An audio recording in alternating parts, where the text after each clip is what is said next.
Gulf country में जाने के लिए जब आप गल्फ़ कंट्री में सऊदी अरेबिया, दुबई या फिर ओमान, कतर कहीं भी अगर आप जाते हैं एयर कंडीशनर का जॉब करने के लिए तो आपको इंटरव्यू में कौन-कौन से क्वेश्चन पूछे जाते हैं। एक हमारे दोस्त ने भाई कई लोग जितने भी क्योंकि ना जो एयर कंडीशनर का काम करते हैं वो इंडिया में काम करने के लिए, पाकिस्तान में काम करने के लिए वो लोग नहीं करते हैं। हर कोई गल्फ़ कंट्री में जाकर के अनदर कंट्री में जाकर के जॉब करना चाहता है, अपना बिज़नेस जाकर के करना चाहता है।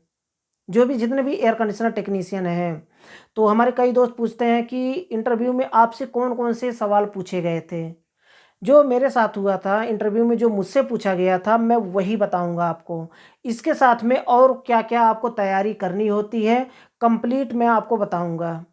और इसके साथ में कौन-कौन से क्वेश्चन पूछे जाते हैं और क्या आपको क्या-क्या तैयारी करनी है, आपको कंप्लीट मैं आपको एक पीडीएफ फाइल दे देता हूँ, पीडीएफ फाइल बना कर के नीचे डिस्क्रिप्शन में आपको क्लिक करेंगे, हमारी वेबसाइट पे जाएँगे, वहाँ से जाकर के आप पीडीएफ फाइल डाउनलोड कर सकते हैं।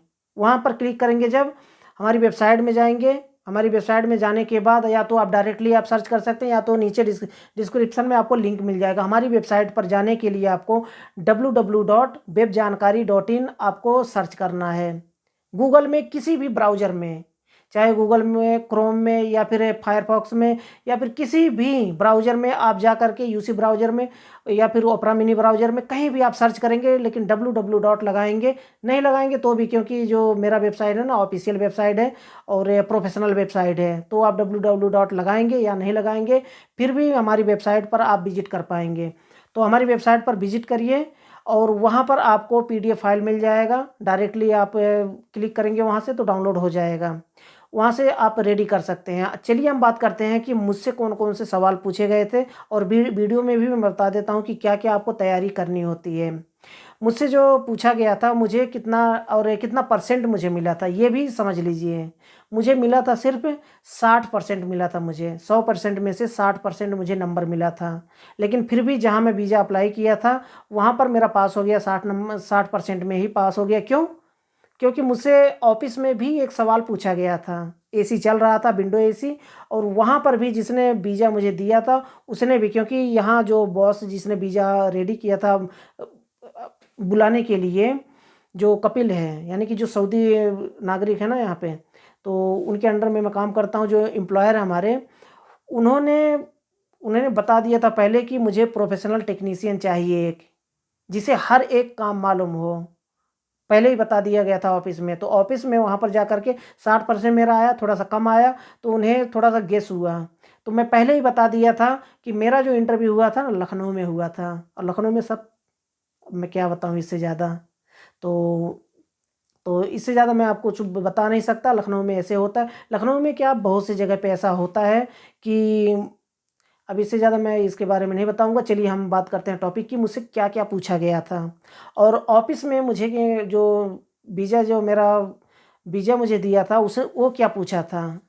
तो चलिए हम इसके बारे में उससे पहले मैं बताना चाहूँगा कि चैनल को अगर आपने सब्सक्राइब नहीं किया तो चैनल को सब्सक्राइब कर लें और और वीडियो को लाइक कर दें और वीडियो को अगर ग्रुप में अगर शेयर करना चाहते हैं तो ज़्यादा से ज़्यादा आप शेयर करें ताकि मेरा भी फ़ायदा हो, आपका भी फ़ायदा हो जाए।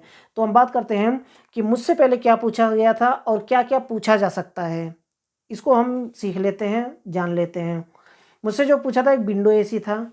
विंडो एसी का जो कंप्रेसर और थर्मोस्टेट एक पुराना एसी था ओल्ड मॉडल का।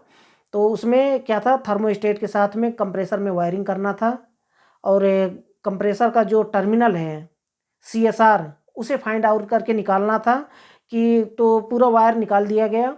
पहले उन्होंने क्या किया कि कंप्लीट वायरिंग करके एसी को चला करके मुझे दिखा दिए कि हाँ, एसी रेडी है, चल रहा है एसी। अब आपको इसको चलाना है वायरिंग करके। तो पूरा वायरिंग छोटा-छोटा वायरिंग था कैपेसिटर के साथ में और कंप्रेसर के साथ में, वो सारे वायरिंग निकाल दिए गए।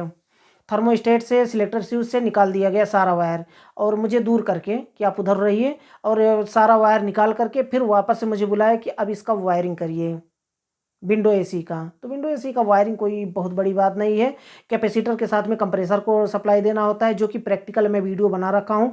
नीचे आपको डिस्क्रिप्शन में लिंक मिल जाएगा, वहाँ से क्लिक करके उस वीडियो को देख सकते हैं और सीख सकते हैं कि किस तरह से कंप्लीट वायरिंग किया जाता है। चाहे विंडो एसी का हो, स्प्लिट एसी का हो, सेम प्रोसेस होता है। आउटडोर में जो कंप्रेसर के साथ में, कैपेसिटर के साथ में जो कंप्रेसर का वायरिंग होता है ना, मुझसे देखिए, मुझसे ये चीज़ नहीं पूछा गया था कि जो इन्वर्टर एसी के बारे में नहीं पूछा गया था, क्योंकि उस समय जब मैं आया हूँ तो 8 साल पहले मैं आया था। तो 8 साल पहले उतना उतना ज़्यादा इन्वर्टर एसी एक्टिव नहीं था। तो इन्वर्टर एसी के बारे में मुझसे नहीं पूछा गया था। उसके बारे में भी आप तैयारी कर लें कि कंप्रेसर को कैसे चेक करना है, ये और कंप्रेसर की वायरिंग कैसे करनी है, पीसीबी के साथ में कैसे कनेक्टर को जॉइंट करना है, पीसीबी को कैसे चेक किया जाता है, ये सब भी तैयारी कर लेना आप। ठीक है, तो चलिए हम बात करते हैं कि मुझसे जो पूछा गया था कम वो विंडो एसी का वायरिंग, वो तो मैं कर दिया। स्प्लिट एसी, जब मैं विंडो एसी का मैं कर दिया तो स्प्लिट एसी के बारे में, स्प्लिट एसी भी साइड में रखा हुआ था, उसका भी वायरिंग कह रहे हैं कि इसको बताइए, बस करिए मत बताइए, क्योंकि मैं विंडो एसी जब कर दिया तो उन्हें लगा कि हाँ ये स्प्लिट एसी का भी कर सकते हैं। तो उन्होंने पूछा उसमें कि इसका स्पेयर पार्ट के बारे में ध्यान में रखना कि स्पेयर पार्ट, सारे स्पेयर पार्ट याद होने चाहिए। ऐसा नहीं कि कोई भी स्पेयर पार्ट का नाम आप ना जाने। इसलिए स्पेयर पार्ट के बारे में भी कई वीडियो मैं बना रखा हूँ। आप नीचे डिस्क्रिप्शन में जाइए या फिर हमारे चैनल पर स्क्रॉल डाउन करके सारे वीडियो को आप वॉच करिए, जो कि स्पेयर पार्ट के बारे में बताया हूँ कि कौन सा स्पेयर का पार्ट का क्या नाम है और उसका क्या यूज है। सारे स्पेयर पार्ट के चेकिंग के बारे में पूछा जाता है कि थर्मोस्टेट को चेक करना हो तो कैसे करेंगे, कंप्रेसर चेक करना हो तो कैसे करेंगे, कौन सा रेफ्रिजरेंट, कौन से सिस्टम में 1 टन में, 1.5 टन में, 2 टन में कौन सा रेफ्रिजरेंट कितना डाला जाता है, ये मुझसे पूछा गया था। रेफ्रिजरेंट कितना डाला जाता है, तो एक्चुअल ये है ना, आप वहाँ पर ये बताइए कि वजन करके रेफ्रिजरेंट को डालेंगे। डिस्क्रिप्शन में लिखा होता है, जो स्लिप चिपका होता है ना एयर कंडीशनर में, उसमें लिखा होता है कि कितना वेट हमें रेफ्रिजरेंट डालना है, टॉप अप कैसे करना है, और रेफ्रिजरेंट कंप्लीटली रिचार्ज कैसे करना है, वैक्यूम के बारे में और सक्शन लाइन, डिस्चार्ज लाइन, इसके बारे में आपको कंप्लीट आपको याद रखना है, स्टडी कर लेना है पहले से, ताकि फटाफट आप बता पाएँ।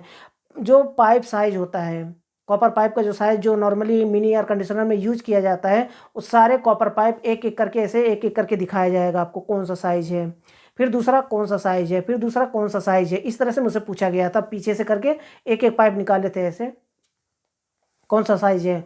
तो मैं इसके ऊपर ऑलरेडी मैं स्टडी कर लिया था पहले से ही। मुझे लगा था कि ये सब पूछे जाते, क्योंकि मैं डिप्लोमा का कोर्स किया था। डिप्लोमा का कोर्स करने में तो वहाँ पर रट्टा मरवाते हैं, एकदम रटवा देते हैं पूरा। जब डिप्लोमा का कोर्स किया जाता है वहाँ पर जो प्रैक्टिकल होता है, प्रैक्टिकल में हाथ थोड़ा कमज़ोर होता है, लेकिन यहाँ पर बहुत तेज होता है दिमाग, क्योंकि कॉपी में लिखा होता है, कौन लिखा होता है उसको हम रट लेते हैं, याद कर लेते हैं। स्पेयर पार्ट उसका चित्र बना करके और उसका चेकिंग क्या होता है सब कुछ बता दिया जाता है। मोटर की चेकिंग कैसे करते हैं, मोटर और कंप्रेसर दोनों एक समान होता है चेक करने का तरीका। सीएसआर को फाइंड करना, ये आपको याद होना चाहिए कि सीएसआर को फाइंड कैसे करते हैं। इसके साथ में गैस को आपको देखना है कि कौन से रेफ्रिजरेंट का प्रेशर कितना होता है, R22 का, R410 का, R32 का, R290 का, जितना भी और R12, पहले तो R12 भी चलता था, तो उस समय मैं बता दिया था, R12 भी पूछा गया था, लेकिन 12 अब नहीं पूछा जाएगा। R134, R600, इसका जो सक्शन प्रेशर, डिस्चार्ज प्रेशर या फिर स्टैंडिंग प्रेशर इसका क्या होता है, कंप्लीट आपको स्टडी कर लेना है पहले से। इसके साथ में स्प्लिट एसी, विंडो एसी दोनों पूछा जाएगा आपको, आपके सामने वहाँ पर रखा रहता है, इंटरव्यू में रखा रहता है, जहाँ भी इंटरव्यू होता है तो वहाँ पर आपको बताना होता है कि हाँ ये इसका ये चेकिंग होता है, इसका जितने भी स्पेयर पार्ट होते हैं सब आपको, जैसे फ़ैन मोटर हो गया, कंप्रेसर हो गया, कैपेसिटर हो गया, या फिर आउटडोर फैन मोटर हो गया, इंडोर ब्लोअर मोटर हो गया, विंडो एसी का जो मोटर होता है विंडो एसी का, और कूलिंग कॉइल कौन सा है, कंडेंसर कौन सा है, सक्शन लाइन कौन सा है, डिस्चार्ज लाइन कौन सा है, कंप्लीट आपको तैयार कर लेना चाहिए। उसके बाद ही आप इंटरव्यू में जाएं। और जो इससे पहले मैं जितने भी इंटरव्यू में पूछे जाते हैं ना, सारे वीडियो में बना रखा हूँ। जो कंडेंसर में और कूलिंग कॉइल में जो पतले पतले फिन्स होते हैं, कॉपर पाइप एक तो होता है ऐसे ऐसे करके, जो कि कोई यहाँ पर आप दिखा दे रहा हूँ मैं, यहाँ पर कूलिंग कॉइल आप देख लीजिए, कूलिंग कॉइल, कंडेंसर, एक कॉपर पाइप होता है। कॉपर पाइप के जो जो पतला पतला फिन्स होते हैं, पतला पतली पत्तियाँ लगी होती हैं, वो क्या काम करता है, इसको भी आपको स्टडी कर लेना है कि क्या काम करता है वो। पतले पतले फिन्स हैं, इसको मैं वीडियो इसके ऊपर प्रैक्टिकल में बना रखा हूँ, बिल्कुल सिस्टम के साथ में जा करके कि किस तरह से वो काम करता है। और सक्शन लाइन, डिस्चार्ज लाइन, और ये जो हाई प्रेशर, लो प्रेशर, आपको ये सब तैयार है। लिक्विड लाइन, ये देखिए लिक्विड लाइन और डिस्चार्ज लाइन दोनों का एक ही नाम होता है, लिक्विड लाइन और discharge line. Suction line, back pressure, ये सब आपको तैयार कर लेना है कि बैक प्रेशर किसे कहते हैं, सक्शन लाइन, डिस्चार्ज प्रेशर किसे कहते हैं, स्टैंडिंग प्रेशर किसे कहते हैं। इस वीडियो में मैं थोड़ा सा बता देता हूँ आपको।